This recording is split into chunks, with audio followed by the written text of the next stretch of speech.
Halo teman-teman, jumpa lagi dengan saya.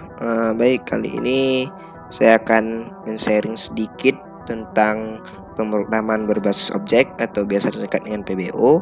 Nah, sebelum kita masuk kepada codingan PBO ini, saya akan menjelaskan sedikit konsep dasar dari pemrograman berbasis objek ini. Nah, di dalam PBO ini terdapat 4 konsep yang harus kita pahami. Yang pertama itu adalah kelas, yang kedua itu adalah objek, yang ketiga itu ada atribut, dan yang terakhir itu ada method. Nah, apa yang maksud dengan kelas? Kelas ini merupakan sebuah kerangka awal dari sebuah codingan tersebut. Bisa kita analogikan dalam sebuah mobil. Nah, kelas ini merupakan kerangkanya. Jadi kerangkanya yang mau diolah itu akan menjadi seperti apa. Jadi itulah yang dimaksud dengan kelas. Jadi ada sebuah mobil. Nah, kita ingin buat sebuah mobil nih. Nah, kelas inilah sebagai kerangka awalnya. Nah, kalau objek ini kan tadi kan kelas ya. Nah, objek ini merupakan bagian dari kelas tersebut. Jadi ketika sudah ada kerangka, nah kita ingin membuat mobil apa nih? Kan ada mobil itu ada jenisnya ya. Ada mobil sport, kemudian ada mobil balap, ada mobil jeep dan lain sebagainya. Nah, ketika kerangkanya sudah ada, si bagian objek ini tadilah yang akan membuat kerangka itu akan menjadi seperti apa. Nah, seperti itu. Nah, kalau atribut ini yang membedakan antara objek satu dengan objek lainnya. Jadi jika dalam mobil itu pasti terdapat perbedaan dong antara mobil satu dengan mobil lainnya, baik melalui nama, merek, roda, jumlah roda, kemudian ada plat nomor dan lain sebagainya. Nah, itulah yang dimaksud dengan atribut. Nah, kalau metode itu merupakan tahap pelaksanaannya. Jadi kalau dianalogikan seperti mobil tadi, jadi mobil itu kan metodenya ada maju, ada mundur, dan ada berhenti. Nah, itulah konsep dasar dari PBO ini tadi. Ada kelas, ada objek, ada atribut, dan ada metode. Kalau kelas ini kerangkanya, kalau objek tadi dari sebuah kerangka ini kita ingin membuat apa. Nah, kalau atribut inilah yang membedakan antara objek satu dengan objek lainnya. Bisa dilihat dengan codingannya, deklarasi codingannya, kemudian dengan tipe datanya dan lain sebagainya. Nah, kalau metode itu tadilah tentang cara kerjanya atau tahap pelaksanaannya.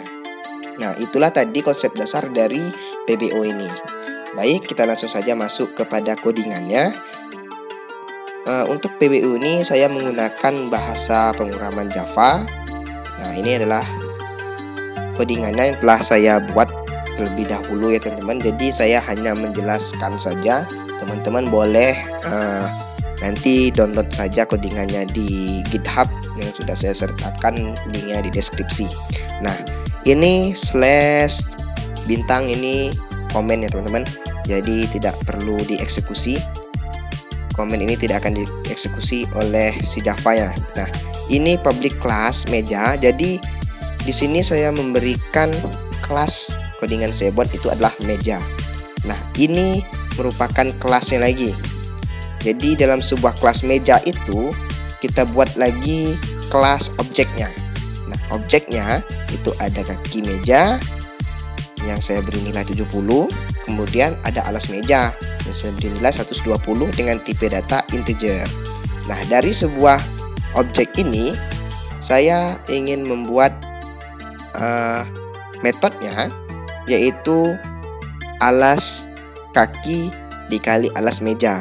Nah, ini kita buat lagi kelasnya, public static mainnya. Ini merupakan main function atau yang harus ada di Java, baik Java yang membentuk PBO ataupun tidak. Nah, yang membedakan PBO yang pemrograman berbasis objek dengan pemrograman lainnya, kalau PBO ini kita harus mendeklasikan satu persatu antara kelas, objek, dan metode dan atribut.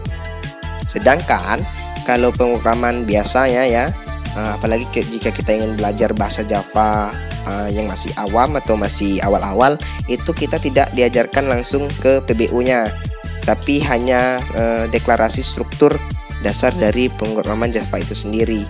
Nah, dalam pemrograman Java itu harus disertakan kelas ini meja harus sama dengan ini judul dari file kita, meja.java, kemudian kelasnya meja. Nah, ini main function-nya, ini harus ada di Java ya. Maaf, saya tekan pula ini run ya. Oke, kita close dulu. Nah, ini main function-nya. Kita analogikan lagi atau kita panggil ini meja. Meja kita ambil dari sini. Kelas meja itu A. Kita beri variabel A, dan variabel A sama dengan new meja.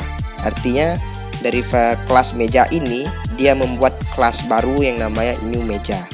Nah, kemudian kita panggil lagi integer kaki. Nah, integer kaki jadi integer kaki, kita buat variabel baru sama dengan A.